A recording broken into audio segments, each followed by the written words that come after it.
ప్రియ రక్షకుడైన దేవుని పేరట మీ అందరికీ శుభాభివందనములు తెలియజేసుకుంటున్నాను. జీసస్ న్యూ క్రియేషన్ మినిస్ట్రీస్ ద్వారా ఈ రీతిగా ప్రతిరోజు అనుదిన ఆహారమును మీకు అందించుటకు దేవుడిస్తున్నటువంటి కృపను బట్టి దేవునికి ఎనలేని కృతజ్ఞతలు. వాక్య ధ్యానంలోనికి మనం వెళ్దాము. యోనా గ్రంథము 1వ అధ్యాయము 14-15 వచనములు. వారు, యెహోవా, నీ చిత్త ప్రకారముగా నీవే దీని చేసితివి, ఈ మనిషిని బట్టి మమ్మను లయము చేయకుందువు గాక, నిర్దోషిని చంపితురన్న నేరము మా మీద మోపుకుందువు గాక అని యెహోవాకు మనవి చేసుకునిరి. యొప్పే నుండి తర్షీసునకు ఓడ బయలుదేరింది. ప్రయాణంలో సముద్రంలో గొప్ప తుఫాను ప్రారంభమైంది. సమయం గడిచే కొద్దీ మరింత తుఫాను ఉధృతమవుతుంది. ఓడ బద్దలైపోయే స్థితికి చేరింది. ఓడలోని వారంతా వారి వారి దేవతలకు ప్రార్థించడం మొదలుపెట్టారు. ఓడలోని వస్తువులన్నిటినీ సముద్రంలో పారవేసి ఓడను తేలిక చేసే ప్రయత్నం చేశారు. అయినా ఫలితం శూన్యం. అదిట్లా ఉండగా జీవము గల దేవుని సేవకుడు మాత్రం పొంచి ఉన్న ప్రమాదమును అధిగమించే వాటిలో భాగంగా ఓడ అడుగు భాగంలో గాఢముగా నిద్రపోతున్నాడు. అన్యుడైన వ్యక్తి, ఓ ఈ నిద్రపోతా, లేచి నీ దేవునికి ప్రార్థించు అంటూ ప్రవక్త అయిన వ్యక్తిని లేపాల్సి వచ్చింది. ఈ ఉపద్రవము ఎవని వలన సంభవించుతుందోనని చీట్లు వేస్తే అది యోనా గారి మీదకే వచ్చింది. అట్లాంటి పరిస్థితులలో అన్యుల మధ్య తాను ఆరాధించే దేవుడు ఎంతటి అత్యున్నతుడో సాక్ష్యమిస్తూ ఉపద్రవానికి కారణము, దాని పరిష్కారాన్ని కూడా చెప్పుకొచ్చారు యోనా గారు. అతడు వారితో ఇట్లనను, నేను హెబ్రీయుడను, సముద్రమునకును భూమికిని సృష్టికర్త అయిన ఆకాశమందుండు దేవుడయ్యున్న యెహోవాయందు నేను భయభక్తులు గలవాడనయ్యున్నాను.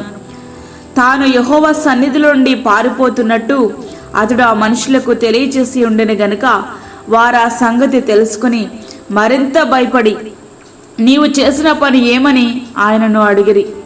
నన్ను బట్టియే ఈ గొప్ప ఉపద్రవము, గొప్ప తుఫాను మీ మీదకి వచ్చినని నాకు తెలిసి ఉన్నది. నన్ను ఎత్తి సముద్రంలో పడవేయుడి, అప్పుడు సముద్రం మీ మీదికి రాకుండా నిమ్మలించునని అతడు వారితో చెప్పెను.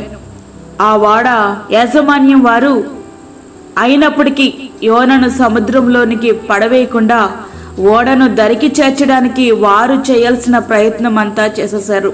ఫలితం మాత్రం శూన్యం. అట్లాంటి పరిస్థితులలో యోనా గారు దేవుని శక్తిని గురించి చెప్పిన సాక్ష్యం విన్నారు. ఆయన పంపిన ఉపద్రవాన్ని కళ్ళారా చూస్తున్నారు. యోనా చెప్పిన విధంగా అతని పట్ల జరిగిస్తే ఒకవేళ యెహోవా దేవుడు వారిని నిర్మూలన చేస్తాడేమోనని భయపడ్డారు. ఇంతవరకు వారి దేవతలకు ప్రార్థించిన వీరు ఇప్పుడు యెహోవా దేవునికి ప్రార్థిస్తున్నారు. యెహోవా, నీ చిత్త ప్రకారంగా నీవే దీన్ని చేసితివి, ఈ మనిషిని బట్టి మమ్మను లయము చేయకుందువుగాక, నిర్దోషిని చంపితురన్న నేరం మా మీద మోపుకుందువు గాకని యెహోవాకు మనవి చేశాను. ప్రియ స్నేహితుడా, వాక్యం వింటున్నటువంటి ప్రియ దేవుని బిడ్డ, అన్యులైన వారికి యెహోవా దేవుడంటే ఎవరో కొన్ని గంటల్లోనే అర్థమైంది. ఆయన శక్తిని వారు గ్రహించారు. ఆయన కనికరం కొరకు వారు ప్రార్థిస్తున్నారు. మరి క్రైస్తవులమని చెప్పుకునే మన జీవితంలో సంవత్సరాలు గతించిపోతున్నాయి, కానీ ఆయన ఏమై ఉన్నాడో నేటికి మనకు అర్థం కావట్లేదు. అట్లాంటి స్థితిలోనే మనం ఉన్నాము కదా. ఆయన ఏమై ఉన్నాడో మనకు అర్థం కాకుండా ప్రార్థించినప్పటికీ ఆయన నుండి ఏమీ మనము పొందుకోలేము. అందుకే మన ప్రార్థనలకు ఆయన సమాధానము ఇవ్వట్లేదేమో. ఆయన సర్వ సృష్టికర్త అయిన దేవుడు అనే గ్రహింపులోనికి మనం వచ్చి మనము హృదయపూర్వకంగా ప్రార్థిద్దాం. ప్రార్థన ప్రతిఫలాలు మనము అనుభవిద్దాం. అటువంటి కృపా ధన్యత ప్రభు మనకి అనుగ్రహించునుగాక. ఆమేన్. వాక్యమైనటువంటి ప్రియ దేవుని బిడ్డలారా, ప్రార్థనలో ఏకీభవించండి. పరిశుద్ధమైన తండ్రి, ప్రేమగల యేసు ప్రభువా, శ్రేష్టమైన మరి యొక్క దినము మా జీవితంలో మీరు అనుగ్రహించారు, నీకు వందనాలు. ఈ దినమంతటి కొరకు మీరు మమ్మల్ని సిద్ధపరచండి ప్రభువా. ప్రతి విధమైన శోధన, కీడు, ప్రమాదము, తెగుల నుండి మీరు మమ్మల్ని కాపాడండి. బలహీనులను, చంటి బిడ్డలను, వృద్ధులను జ్ఞాపకం చేసుకోనండి ప్రభువా. గర్భఫలము లేని బిడ్డలకు గర్భఫలము దయచేయండి తండ్రి, నీకు స్తోత్రాలు చెల్లించుకుంటున్నాను. అదేవిధంగా వాక్యం విని ప్రార్థనలో ఏకీభవించిన ప్రతి ఒక్క బిడ్డల్ని మీరు జ్ఞాపకం చేసుకునండి. దూరదేశంలో ఉండి ఎవరు ఆదరణ లేక మ్రగ్గిపోతున్న నీ బిడ్డల్ని జ్ఞాపకం చేసుకోనండి. దూరదేశంలో నీ బిడ్డలకు కావలసిన ఆదరణను నీ కృపను సమృద్ధిగా దయచేయండి. ఈ దినమంతటికి కావలసిన నీ కృపను అనుగ్రహించండి. బయటికి వెళ్తున్నప్పుడు, ఇంట్లోకి వస్తున్నప్పుడు కావలసిన కృపను దయచేయండి ప్రభువా. వాక్యమైన ప్రతి ఒక్క బిడ్డ చుట్టూ నీ అగ్ని కంచెను వేయండి, బలపరచండి. శక్తిగల హస్తాలకు మమ్మల్ని మేము అప్పగించుకుంటూ యేసు పరిశుద్ధ నామమున వేడుకుంటున్నాము తండ్రి, ఆమేన్. ఈ యొక్క వాక్యము ప్రతిదినము పంపించబడతా ఉంది.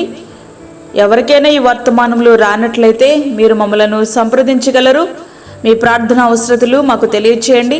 మా ఫోన్ నెంబర్ 9177377559.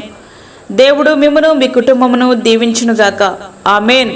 దేవుని సేవలో మీ సహోదరి అన్నామణి సాల్మన్.